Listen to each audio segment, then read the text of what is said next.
dapat ikwento sa inyo. Inaamin ko na. Wala na kayong dapat i-imbestiga sa akin. Inaamin ko na. Ako pumatay. Oh. Galit ka ba dun sa pamilya? Galit ka ba naawa? Ate, mga katanungan nyo, no comment na po ako dyan. Hindi pa ba sapat yung narinig nyo? Ulit-ulitin ko pa ba? Ako pumatay. Ano yung kasama mo? Wala akong kasama.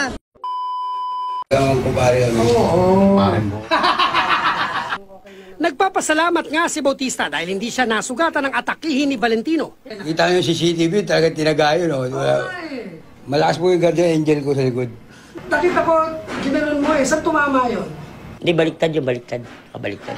Nakabaliktad. Baliktad. So nanakot ka lang. Ginaya ko lang si Bato sa'yo, binaliktad yung talim. Ng droga, pero hindi raw niya inabuso ang biktima. Kapag nakaupo ka sa bisikleta, naniniwala po ako na nababawasan po ang virginity ng isang tao. Sinasabi mo, yung laceration pwede nangyari sa bike, paano ba? Yes. Arestyo ng positibo sa iligal na droga. Kabilang sa kanila, ang barke na si Leonard Marquez. Balak naman daw niyang magbago ang kaso. So, magbabago rin po ako, kaya lang hindi po siya ngayon. Kailan? Baka bukas, sa makalawa. Pwede iwasan, kaya lang minsan may mga kaibigan na hindi mo mahindian.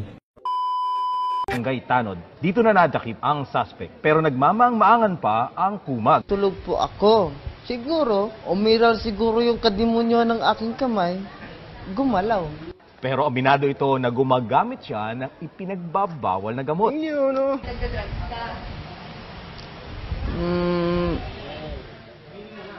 Aamin din naman ako. Wala naman tao na hindi perfecto eh. Gusto ko lang malaman, ang order ko ay bulalo. Bakit ako bibigyan cup noodles? Bakit ko babayaran yung cup noodles? Pare ang bulalo, mga buto-buto, may laman.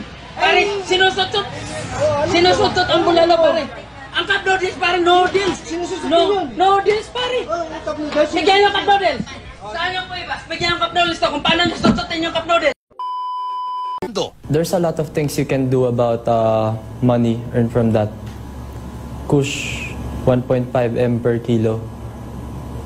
Maybe I can change the Philippines, like run for politics. Dapat ay hindi raw ikinukulong ang mga gaya niyang malinis ang intensyon. Advance ako mag-isip. Look at Antipolo. How much is the land area of Antipolo unused? Good for farming of marijuana. Kuya, nagdodroga ka ba, kuya? Paano masabi? Tinatanong ko nga, nagdodroga ka ba? Idaragtas niyo ako para masigurado niyo.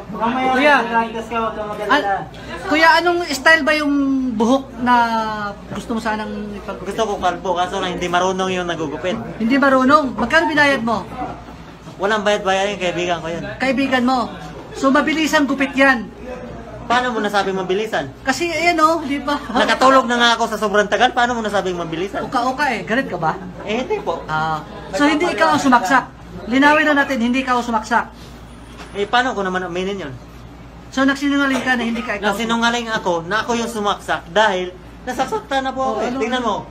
O yan, namamaga yung pa ako.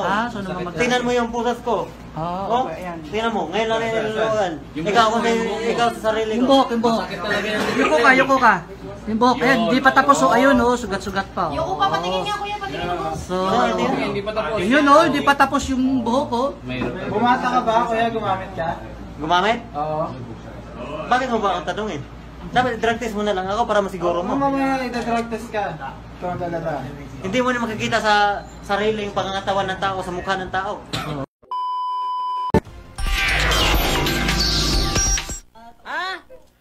Ito, Duterte, mag-draw tayo. Mag-draw tayo. Bigyan mo ako ng baril. Sige.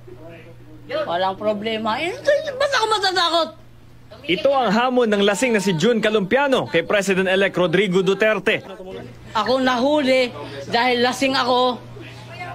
Dahil sa kasalanan ko, nagpaputok ng baril. Ito, nahuli ako. Saan galing yung baril mo? Ay, binili ko. Bakit? Alam nga naman, hindi lisensyado yan. Galing yan sa illegal. Bago ako ngayon pumasok sa bahay na yun, nakadroga na ako, nakainom na ako. Ngayon, pinasok ko yung bahay, Kumuha ako ng kutsilyo sa kusina, naghanap ako ng kutsilyo. Sabi ko, pag hindi ka sasaksak ko sa ito, papatayin kita. Di na raw kasi nga matiis ang tawag ng laman, kaya pinasok ang bahay. Pag lasing ako, talagang tamang manyak ako eh. Talagang hobby ko, mang-rape talaga, man-rape. Swerte pa ako, kasi hindi pa si Duterte yung nakaupo. Kung si Duterte, wala na. Finish na. Ako, mahal ko pa yung buhay ko eh. Talagang nagawa ko lang yan kasi tigang ako.